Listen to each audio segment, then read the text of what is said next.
Et bonjour à tous, et on continue avec notre Messie Hachem. Où est-ce qu'on était arrivé? On était arrivé juste avant Pessah sur un thème qui était un peu fin comme ça. Hein. On est sur Bederer Kniat Azeirut. Azeirut, c'est le fait de se faire attention dans ce qu'on fait. D'accord? C'est le fait ce qu'on va appeler d'une certaine manière l'Irat Shamayim. D'accord? Est-ce que quand j'ai une problématique, non, mais ça va, ça va. Ou est-ce que j'ai attends 2 secondes, attends, ça va, non, peut-être que je me trompe, peut-être que je truc. Est-ce que avant de prendre un médicament, je dis attends, ouais, bon, je pense que c'est ça le médicament. Peut-être que malheureusement, des gens qui font comme ça. D'accord, mais quelqu'un qui s'appelle Bardaat, quelqu'un qui est intelligent, je ne sais pas comment dire, d'accord, un adulte qui est réfléchi, petit truc, qui dit mais attends 2 secondes, je ne sais pas, peut-être que je suis en train de prendre un truc qui va me faire chasver shalom, et je ne sais pas ce que je suis en train de mettre dans ma bouche. Je vérifie, est-ce que c'est le bon médicament, est-ce que c'est pas le bon médicament, est-ce que c'est ça que je dois prendre, est-ce que c'est pas ça que je dois prendre. D'accord? Ça, c'est la zéroute. De savoir quoi? De dire attends, mais qu'est-ce qui est bon pour moi? Donc, pour savoir quel bon médicament tu dois prendre, je dois savoir quelle maladie, je dois avoir été chez le médecin. Si je ne vais pas chez le médecin, je vois, le médecin, il doit me faire des analyses, il doit me regarder ceci, regarder cela. D'accord? Donc, on a dit que la zéroute, c'est quoi? C'est d'abord de savoir qui suis-je, d'où viens-je, où erge, non? Ouais. C'est où est-ce que j'en suis dans ma vie et où est-ce que je veux me rendre? C'est quoi mes objectifs de vie? D'accord? Après, comment j'y vais?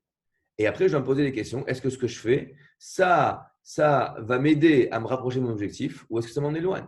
C'est-à-dire qu'on a dit qu'il y avait une réflexion en amont, générale, et après une réflexion au niveau des cas particuliers, c'est-à-dire de mes actions, est-ce que ces actions-là s'inscrivent ou non dans mon plan global? Et cette réflexion particulière, alors ponctuelle, elle se met en 2 catégories. Au moment de l'action, où maintenant je dois prendre un choix vite, alors je n'ai pas le temps d'aller me poser et avoir une demi-heure, donc je dois dire, attends, est-ce que ce que je fais, voilà le choix que je fais. Et après coup, de dire, attends, voici les choix que j'ai fait dans la journée, est-ce que ces choix-là, ils étaient bons, ils n'étaient pas bons, comme ça je vais pouvoir rediriger redonner la bonne direction à ma vie pour être sûr d'aller dans la bonne direction et construire. Alors, de là, on avait dit que comment est-ce qu'on arrive à acquérir cette mida de Zehirut? Comment est-ce qu'on arrive à se l'ancrer en soi? Une chose qui est très importante, on l'a dit dans l'introduction plusieurs fois, on parlait des Emtsaïm. Ça veut dire quoi? C'est-à-dire que lorsque j'ai un objectif, d'accord, cet objectif il va demander d'avoir un plan avec des étapes intermédiaires, des moyens.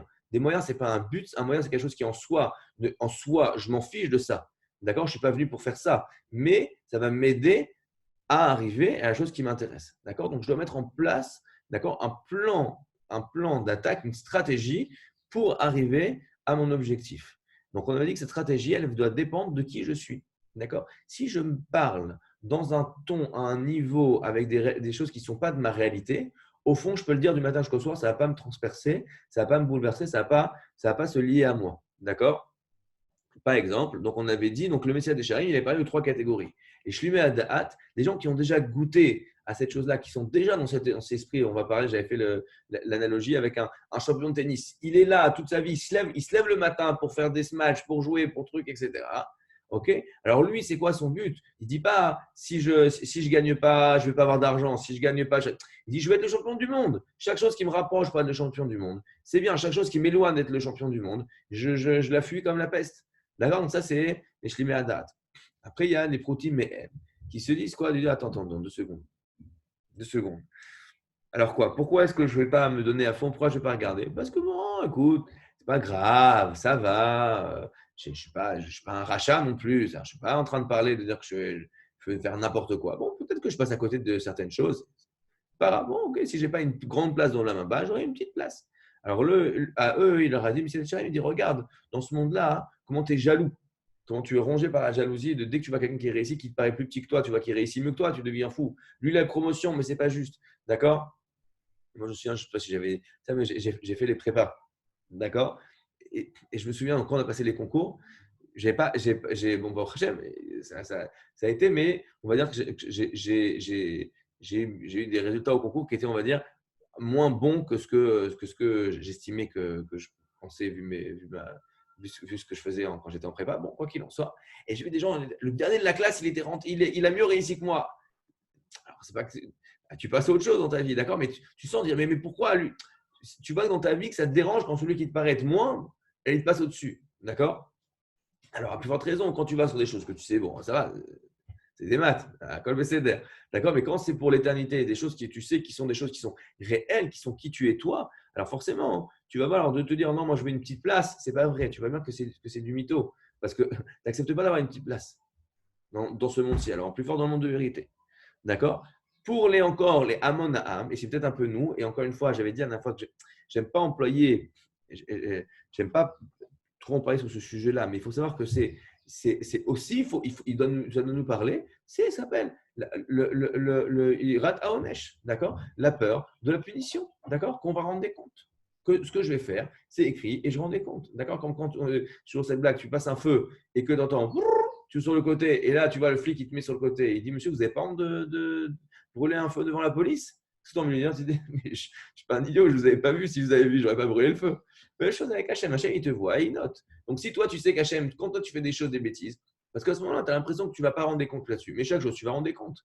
Et si vraiment tu as devant les yeux que tu vas rendre des comptes là-dessus, bah, d'un côté, tu dis, ça ne vaut pas le coup. D'accord? Donc là, on était arrivé de dire, regarde que même les tzadikim, tu vois, ils ont fait une petite chose, Hachem, il les a attrapés. C'est pour comprendre que Hachem, il laisse rien passer. C'est pas quoi dire. Évidemment, Hachem, c'est notre papa, Hachem, il nous aime, Hachem, il est miséricordieux, etc. Mais Hachem, il est aussi justice. Et donc, de la même manière que même quelqu'un qui fait beaucoup de choses mal, il ne manquera pas de recevoir du salaire pour les choses bien qu'il fait. Quelqu'un qui fait beaucoup de choses bien, il ne manquera pas aussi de rendre des comptes pour les choses pas bien qu'il a fait. D'accord? Alors, on avait déjà dit, Abraham, Yitzhak, regarde à quel point Hachem, il a pris Kesrout à Sehara comme l'épaisseur d'un cheveu, il n'a rien laissé passer, et on continue. Donc, on est Messiat et Sharim dans Perek Dalet Veder Nekiyut au milieu. Yaakov, Al Shechara Apo Berachel, Shamralo Hava Livanim, Amrou Baminrash, Zeleshonam. Donc, qu'est-ce qui se passe? Yaakov, lorsque sa femme Rachel, elle est venue, elle a dit, mais moi, je n'ai pas d'enfants. Donne-moi des enfants. Prie pour moi pour que j'ai des enfants. Qu'est-ce qu'il lui a dit? Il lui a dit, Atahat Elohim Anochi. Il dit, moi, je suis Dieu, pourquoi tu viens dehors? Toi, prie pour toi.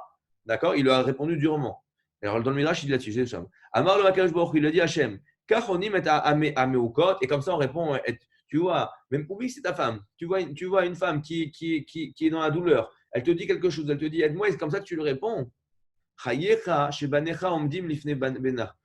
Par ta vie, que tes enfants, ils vont servir ses enfants à elle. D'accord? C'est comme toi, tu l'as répondu de façon dure, alors tes enfants, ils seront esclaves, entre guillemets, ils seront serviteurs devant ses enfants à elle. C'est Yosef qui était et tous les autres enfants qui sont prosternés devant lui. D'accord? Je rends juste une petite anecdote.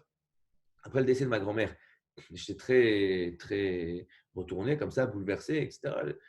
J'ai dit à quelqu'un, j'ai dit, s'il te plaît, est-ce que tu peux étudier les Lunishmat, ma grand-mère? Et il m'a répondu, moi j'étudie les Lunishmat, tout le monde. Genre, il m'a envoyé balader. Genre, j'étudie les Lunishmat, tout le monde et tous les trucs et de tous les. Il m'a un peu envoyé balader. C'est comme ça qu'on répond à quelqu'un qui a de la douleur. Tu as raison, tu n'as pas raison, tu as ceci, tu as cela, etc. La première chose de quelqu'un qui est retourné, c'est quoi? C'est de lui montrer la compassion. D'accord? Ok, alors là, Yaakov, il avait ses raisons de lui répondre comme ça. Mais quoi qu'il en soit, toi, à ce moment-là, tu as manqué de compassion, et ben, tu vas voir, tes enfants, ils vont être serviteurs. Ok. Ulfish Nathan et Dina, Beteva, Kedeshelo, Ikachea, Esav, Afalpi, Shekamato, Aita, Vadaï, Letova, Achlefi, Shemana, Chesed, Meachiv, Amadrash, Amarle, Akash Bachu, Lama Mereu, Chased, Lobikashta, le Asiya, le Mahul, Are Iniset, le Harel, Lobikashta, le Asiya, Derech Eter, Are Iniset, Derech Isu. Écoutez, c'est écrit, donc c'est un peu dur, mais j'essaie d'expliquer l'histoire. Yaakov, quand il a rencontré son frère Esav, après toute l'histoire, etc. Esav, c'était le dernier le Dream Team des Al Capone, d'accord? Des pourritures. Et il se dit, oulala, là, là, là, ce Esav, s'il voit ma fille Dina, il va vouloir l'épouser, d'accord? C'était le minag à l'époque qu'on s'épousait entre cousins, cousines, et aussi les oncles avec les nièces. D'accord? Quoi qu'il en soit, et Jacob, il a dit, mais hors de question que ce rachat, il pose les yeux sur ma fille. Qu'est-ce qu'il a fait? Il l'a caché. Il l'a mis dans un truc, il l'a caché pour pas qu'il la voie. Hachem a dit, quoi? Tu as caché ta fille pour pas que ton frère, c'est-à-dire qu'en gros, peut-être que ton frère, il a fait tchouva. Si c'était marié avec ta fille, et toi, tu n'en as rien à faire, tu la caches. Et bien, dans ce cas-là, tu n'as pas voulu la marier avec ton frère. Alors, c'est vrai que ton frère, il n'est pas super, mais c'est quand même ton frère. C'est comme le fils d'Abraham Yitzhak, etc. Alors, qu'est-ce qui va se passer? Elle va, entre guillemets, se marier avec Shrem. avec Shrem, qui est une pourriture absolue. D'accord? Donc, entre guillemets. Alors, c'est quoi la faute de Yaakov? Quoi? Yaakov, il doit marier sa fille. Quelqu'un, il doit aller je sais pas, dans le 9-3 et trouver les voyous et dire si est-ce que vous voulez pas épouser ma fille, peut-être elle va vous faire tchouva. Ah non, il ne doit pas faire ça. Alors, c'est quoi? Qu'est-ce qu'on lui en veut? Il disait comme ça, mon rave. Qu'est-ce qu'on lui reproche à Yaakov? À Yaakov, on lui reproche qu'il aurait dû. C'est vrai qu'il a bien fait de la cacher, mais il aurait dû avoir plus de peine. Quand tu vois que ton propre frère, il est dans une situation telle que tu dois lui cacher ta fille, c'est-à-dire que tu ne veux absolument aucun lien avec lui, tu dis j'ai aucun espoir pour toi, mon frère. Alors, papa, c'est vrai que la réalité, elle est que j'ai aucun espoir pour toi, je ne peux rien faire pour toi. La moindre des choses, c'est d'avoir de la peine. Yaakov, il n'a pas eu assez de peine de la situation dans laquelle son frère se trouve. Il n'a pas eu assez de peine du niveau spirituel tellement bas de son frère. Il dit ah, tu n'as pas de peine pour ton propre frère. Et bien voilà, donc on voit à quel point Hachem, il n'est pas en train de dire ah oui, c'est Yaakov, regarde comme il est bien, tout ce qu'il a fait, etc. Non, chaque chose qu'une personne elle fait, ça laisse des traces. D'accord? Et même parfois des choses très dures. Yosef Hatzadik. Yosef, c'est un grand tzaddik. Les filles Shamar, les Sar Mashkim, Kim Zetartani Itra. Nosfulo Shteshanim. D'accord? Qu'est-ce qui se passe, Yosef? Comme il a dit, quoi, il est en prison depuis 10 ans, qu'il est en prison, le pauvre. Ah, t'imagines le truc. Il voit enfin, il a rendu service à quelqu'un qui va devenir ministre. Il lui dit juste, souviens-toi de moi. Il a été puni encore 2 ans en prison. C'est très dur, quoi, mais je ne comprends pas. Il a pas. Encore une fois, parfois on ne comprend même pas la faute. C'est une faute qui est au niveau de Yosef Hatzadik, d'accord? Si nous, on avait fait un truc pareil, Dieu préserve, nous, ça ne serait pas une faute. Nous, ça serait la moindre des choses qu'on fasse ça. Mais au niveau de Yosef Hatzadik, lui, il n'était pas censé faire ça. Et donc, il a été puni du fait qu'il ait fait ça. Ok. Yosef Atzmo, al shechanat et aviv bli reshuto shel makom, o lefish shama avdecha avinu. Veshatak, lemar qu'il itle ou le mar qu'il itle, met lifne echav. D'accord? Et même Yosef lui-même, quand ses frères sont venus, il pensait que Yosef, c'était le roi d'Égypte. Il ne savait pas que c'était Yosef. Il parlait de leur père en disant Avdecha avinu, notre père, ton serviteur, notre père, ton serviteur. Et lui, il n'a rien dit. Quoi, je ne comprends pas. Attends, on te dit notre père, mais c'est ton père aussi, ton serviteur, toi, tu dis rien. Par la faute de ça, alors il est mort avant ses frères, il est mort le premier. Donc tu vois encore une fois, combien d'exemples le Messias des il te donne que même des gens des tzadikim qui font plein de choses bien, ce n'est pas pour autant qu'ils n'ont pas de compte à rendre. Pour leur manquement, David, les fiches Shikara, les livrets Torah Zmirot, Ne'enash, Shenirshal Bidva Uza, Beva Simchato. Qu'est-ce qui se passe? Lui aussi, David, il a appelé la Torah Zmirot, des chansons. Il a dit quoi? C'est des chansons, c'est ça la Torah? Il a été puni pour ça. Michal, les fiches chez Ochicha et David, chez Rakat Bachutz Lifne Aaron, et Incha Shelo Ayala Valad et la Bemota. C'est terrible. Michal, comme Michal, c'est la fille du roi Shaoul. Et elle s'est mariée avec David, le nouveau roi David. D'accord? Et que lorsqu'ils ont inauguré, ils ont amené l'Arche Saint à Yerushalayim, David était devant et il dansait devant l'Arche Saint. Il disait Aïe Kirai, Aïe Kirai, Aïe, il est élevé mon Dieu, il est élevé mon Dieu. Et il dansait comme un fou, d'accord, pour l'honneur de la Torah. Michal lui dit alors, Adoni Améler, c'est comme ça qu'un roi il se comporte. Elle a grandi, c'est une fille de roi. Elle dit un roi, il ne se comporte pas comme ça de danser comme ça devant tout le monde. Il dit quoi? Hachem, il dit quoi? Comme ça, tu parles au roi et comme ça, tu parles de celui qui danse en l'honneur de la Torah. Hein, eh bien, elle a été punie qu'elle n'a pas eu d'enfant, juste que quand elle a enfin eu un enfant, elle est décédée. Vous imaginez, encore une fois, on n'arrive même pas à attraper ces choses-là. Mais de comprendre à quel point qu'une personne, elle doit quand même arriver. C'est-à-dire qu'il y a des comptes, d'accord? C'est que, évidemment, que c'est mieux qu'une personne, elle ne dit pas, je ne vais pas insulter mon père parce que sinon il va me déshériter ou sinon il va me punir.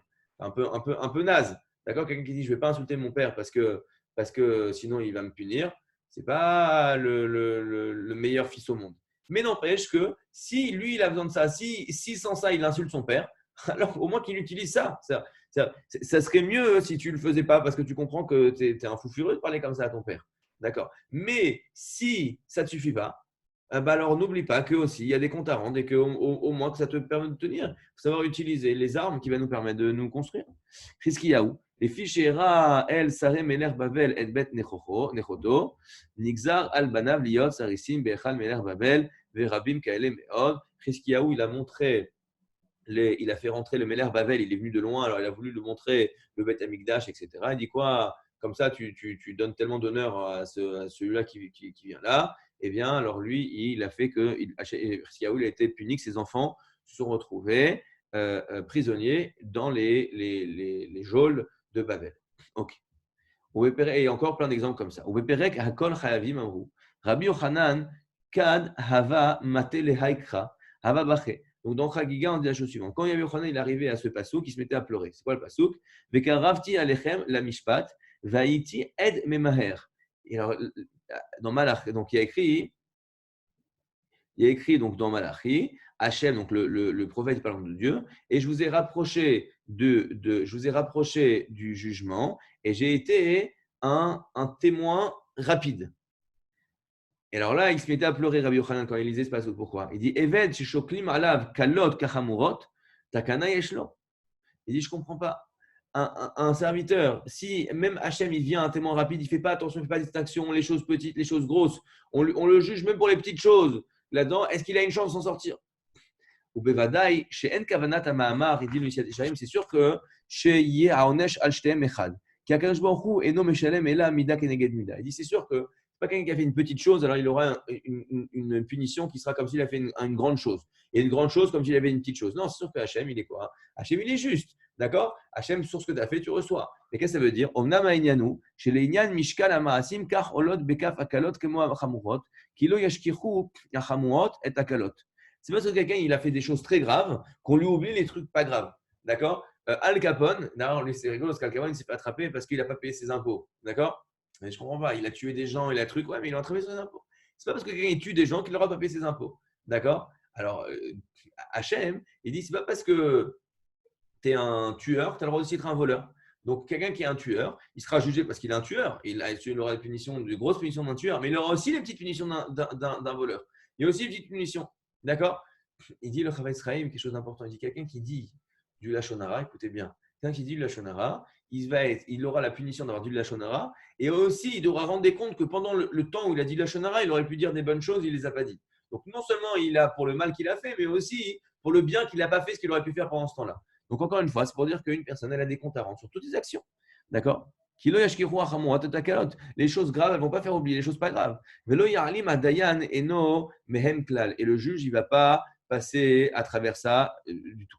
Et là, al-kulam yashgiach vifakach be'ashva'a echad, ladun kol echad mehem, u'anish achar kach al kol echad kefi mashe'u. Chaque chose, Hachem, il va regarder au peigne fin. C'est ça que dit Shlomo Amelech. Qui est kol maaseh à Elokim yavi bemishpat. Parce que chaque action, Hachem, il va les passer au crible et ils vont être jugés. Qu'est-ce qu'il te dit cette chose-là? Il te dit, encore une fois, ça serait mieux si on était les Shlimadat, qu'on disait, mais attends, mais moi, tout ce que j'aime dans ma vie, c'est mon objectif. Et mon objectif, si ça me rapproche de mon objectif, j'aime. Si ça m'en éloigne, j'aime pas, j'ai mon objectif, je veux faire ça. Ça serait si c'était même pas ça, au moins que tu dises, mais attends, 2 secondes, mais moi j'ai envie de quelqu'un de bien, j'ai envie de réussir, j'ai pas envie de faire des choses qui ne sont pas ce que je suis, etc. Moi je suis maître de moi-même, je n'ai pas de raison de me laisser aller à la colère, je n'ai pas de raison de me laisser aller à des choses qui ne sont pas bonnes, etc. Ça et ça, tu n'arrives pas, hein. Alors rappelle-toi que si tu ne fais pas bien, tu vas te prendre des coups. D'accord? Est-ce que ça fait toi un baba salé? Non, mais au moins si tu as besoin de ça, il faut savoir, chacun il doit connaître son niveau. Parce que si tu as un niveau qu'au fond, c'est pas réel pour toi, tu dis oui, mais parce que l'amour d'Hachem, etc. Mais c'est pas réel pour toi. D'accord? Et ben tu vas dire oui, l'amour d'Hachem. Et entre-temps, tu vas faire des bêtises du matin jusqu'au soir. D'accord? Qui kacher en akash baruch hu maniach miliskor kol maaseh tov katan kmo shehu. Alors, il faut savoir évidemment que la Gemara dit dans Makot que la Mida Tova, toujours la face positive de la pièce, elle est toujours 1000 fois plus grande que la face négative. Donc, si Hachem il passe au crible, au peigne fin les mauvaises actions, évidemment qu'il passe aussi au peigne fin les bonnes actions. D'accord? Et que, évidemment, quelqu'un, même si tu as fait des choses pas bien, Hachem, il n'oublie pas à chaque chose de bonne que tu as faite. D'accord? Donc, ça aussi, il ne faut pas l'oublier pour avoir une note positive. D'accord? Ou l'autre, il lève הרוצים להתפתות ולחשוב שלא יעלה האדון ברוך הוא בדיניו הדברים הקלים ולא ייקח חשבון עליהם. אלא כללה הוא. Voici la règle générale. כל האומר הקדוש ברוך הוא יבטחן, הוא יבטחו מרואי. Donc, qu'est-ce qui se passe? Il y a écrit dans la Gemara, d'accord? Écoutez bien, Tani dans Yerushalmi, toute personne qui dit Hachem il est Vatran, ah Hachem ça va, il pardonne, il est plein d'amour, etc. Alors, lui, il va pas, on va rien lui pardonner, d'accord? C'est-à-dire qu'une personne qui va, encore une fois, après l'action que j'ai fait, il faut savoir que quand je vois est miséricordieux, Hachem il nous aime, Hachem il t'aime toi plus que toi-même tu t'aimes, d'accord? Hachem il peut te pardonner plus que tu peux imaginer c'est quoi le pardon, d'accord? Mais je ne dois pas utiliser ça pour me laisser aller et pas me comporter. C'est-à-dire que quand je me relationne à ma vie, quel choix je dois faire, comment je dois être dans mon travail, comment je dois être dans ma façon de parler, comment je dois être dans mon rapport avec les autres, comment je dois être dans mon honnêteté, etc. Je peux me dire, ouais, mais bon, de toute façon, ça va, Hachem, il pardonne. Non, non, non. Hachem, il ne pardonne pas. Hachem, il laisse rien passer. Hachem, je vais rendre des comptes là-dessus. Pourquoi? D'accord? Pas après coup pour me déprimer, mais avant d'agir, pour me prendre en main, dire, attends 2 secondes, ce que je fais, c'est noter. Rien amrou. Imomer lecha etzerara chata v'akadosh baruch hu mochel lecha al tishma lo. Comme il est écrit dans Chagiga, si le etzerara il vient, il te dit faute et Hachem il va te pardonner, ne l'écoute pas. Vezé d'avoir pas shoot ou mevora, c'est quelque chose d'évident et de clair. Qui hine el emet Hachem, qu'Hachem c'est un Dieu de vérité. Ve'u ma shamar Moshe Rabbeinu alav shalom, atzur tamim parolo, ki chol deracha mishpat, el emuna ve'en avel. Devant Hachem, il n'y a pas d'arnaque. Il n'y a pas de mauvais jugement. D'accord? C'est quoi? Mishpat, qu'est-ce qu'il faisait? Il n'y a pas chez nous de truc de dire, ah, par exemple, il y a un pauvre qui a volé un riche. Ah, comme c'est un pauvre, alors il a le droit de voler le riche. Non, un pauvre, il n'a pas le droit de voler non plus. D'accord? Ah, mais c'est un pauvre, il faut comprendre. Ben, quoi, d'accord, alors tu sais quoi? Peut-être que, qu'est-ce qu'il disait David Ameller? Il disait, le pauvre, c'est toi qui es truc, tu dois le payer. Il dit, mais j'ai pas d'argent. Tu dois le payer. Tu as volé, tu dois rendre. Mais c'est pas d'argent, tu dois rendre. Bon, il sortait du tribunal comme ça. Après, David Ameller, il venait le voir, il me disait viens ici. Allez, vas-y, je te donne de l'argent. Je te donne de l'argent et ça, tu vas le payer. Mais il ne disait pas tu dois pas le payer. Tu dois le payer. Tu dois le payer. Maintenant, je vois, etc. Après l'action, il y a la Rachamim qui arrive et dit tiens, voilà, je te donne les moyens de le payer. D'accord? Qui, Kevan, chacun, je vois, Rotse, Bemishpat, qui n'est qu'ou avant à la Mishpat. Ha'alem et ha'ayin min azchut kumo min achova. Hachem, il laisse rien passer, il n'y a rien. Les bonnes choses, les mauvaises choses, tout doit être juste. D'accord? על כן, אם משפט הוא רוצה, צריך שייתן לכל איש כדרכיו וכפרי מעלליו ותכלית הדקדוק. בין ביתו, בין למוטב. והיינו, אל אמונה ואין אבל צדיק וישר הוא השם il est droit, il n'y a pas d'arnaque devant lui. D'accord? שפירשו זיכרונם לברכה, לצדיק ולרשעים. כי כך היא עמידה, ועל הכל הוא דן ועל כל חטא הוא מעניש ואין להימלט. Donc ne crois pas de dire, bah ça va, ça c'est pas grave, ah bon, écoute, c'est pas un truc, mais moi je suis pas vassalé ou j'ai jamais pris sur moi. Chaque personne rend des comptes sur tout ce que tu fais. Donc, tu dois garder ça en tête. Encore une fois, pas pour te déprimer, pour te enlever de la force. Au contraire, tu dois garder ça en tête pour te tenir, pour te prendre en main et pour te garder une bonne direction dans ta vie. D'accord? Ve'im tomar, imken midat arachamim lema yomedet. C'est dommage, toujours les gens qui partent au milieu du cours, ils n'ont pas attendu la fin, le moment où, quand même, si c'est comme ça, à quoi il y a besoin? Si tu me dis qu'Hachem, il laisse rien passer, pourquoi il y a midat arachamim? Pourquoi il y a miséricorde là-dedans? Kevan chez Alkol Panim Tsari les Dakdek Badim Alkol Davar. Si chaque chose, Hachem, il le prend et il l'ouvre et il le passe au microscope. Alors, elle est où la miséricorde? Atchouva, Vadaï Midat Arachamim, Hi Kiyumo Shel Olam. C'est sûr que le monde, il ne tient que grâce à la Midat Arachamim et à la miséricorde. Shelo Haya Omed Zulato Klal. Yaval Pichen, En Midat Hadin Loka. Veze qui les fiches Shurat Hadin Mamash Haya Raoul. Donc, en gros, il va expliquer en comment est-ce qu'elle joue la Midat Arachamim. Alors, d'après la loi stricte, si tu ne fais pas venir aucune droite, juste la loi, d'accord? D'accord? Donc, c'est quoi la Midat Rachamim? Quand j'étais à l'université, on avait un cours, j'étudiais aux États-Unis. Et du seul endroit où tu pouvais manger cachère, etc. En plus, on ne se débrouillait pas très bien, on était étudiants et tout. Il y avait Chabad, ils faisaient des lunch and learn. On allait le midi, il y avait des cours de Torah avec à manger. Donc, on allait dans les différentes schools, d'accord? Il y avait à chaque fois des trucs. Donc, tous les jours, on allait et on mangeait, on écoutait un cours. D'accord? Et donc, il y avait un cours à la law school d'un rav qui était, j'ai étudié dans le Massachusetts. Dans le Massachusetts, il y a écrit dans la constitution de l'État que les lois doivent suivre la Bible. Maintenant, quand ils font une loi, ils doivent dire que cette loi est constitutionnelle. Donc, lui, il était au conseil constitutionnel il était au Conseil constitutionnel pour savoir si les lois elles respectaient la Bible ou pas. Et donc, il nous faisait des cours. Et il avait parlé à un moment des lois des jurés, des jurés populaires. C'est quoi des jurés? Par exemple, il y a une loi que tu n'as pas le droit de brûler un feu. Quelqu'un qui brûle un feu, il doit payer une amende. D'accord? Il n'y a pas le droit de brûler un feu. Mais d'un côté, tout le monde comprend bien que quoi? Que si une femme qui doit accoucher, elle brûle un feu pour aller à l'hôpital, c'est pas logique, c'est pas moral, c'est pas juste, c'est pas droit de lui mettre un PV. Elle a fait ce qu'elle devait faire, cette dame. D'accord? Donc quoi? Mais maintenant de côté, tu peux pas dire oui, il y a la loi, mais on n'applique pas la loi, etc. On s'en fiche de la loi. Sinon, ça devient n'importe quoi, parce que chacun va dire oui. Non. Donc pour ça, il y a un jury. C'est-à-dire que la loi, elle est claire. Vous, madame, vous devez avoir une amende. Mais il y a un jury qui vient dire oui, mais attendez, dans ce cas-là, on ne va pas l'appliquer. Mais la loi, elle n'est pas changée. Donc la loi, elle est ce qu'elle est, la miséricorde, elle vient prendre les choses de façon plus large pour dire attends, mais 2 secondes, viens, on réfléchit et on verra ça plus en détail au prochain cours.